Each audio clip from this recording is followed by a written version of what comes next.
Venture వేసిన తరువాత రోడ్లు ఏ విధంగా వేయాలి అంటే, మీరు స్థలాలు డివైడ్ చేసిన తర్వాత వదిలేటువంటి రోడ్లు ఏవైతే ఉన్నాయో ఆ రోడ్లు స్థలానికి వీధి పోటు కాకూడదు.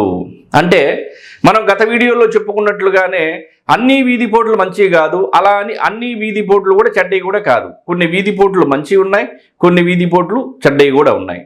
అంటే మీరు స్థలాలు వేసిన తరువాత రోడ్లు ఏవైతే ఉన్నాయో ఆ రోడ్లు కూడా స్థలాలకి మంచి వీధి పోటుగా చూసుకొని వేయాలి. ఇది ప్రప్రథమంగా మీరు గుర్తుంచుకోవాల్సినటువంటి విషయము.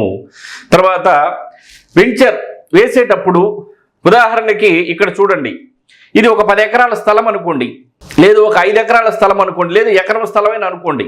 మీకు అర్థమవడం కోసం చెప్తున్నాను. ఇది వెంచర్ స్థలం మీరు కొనుగోలు చేయాలి, ఇంకా ఫ్లాట్స్ వేయాల. స్థలాన్ని ఎంచుకోవాలి. ఏ విధంగా ఎంచుకోవాలి?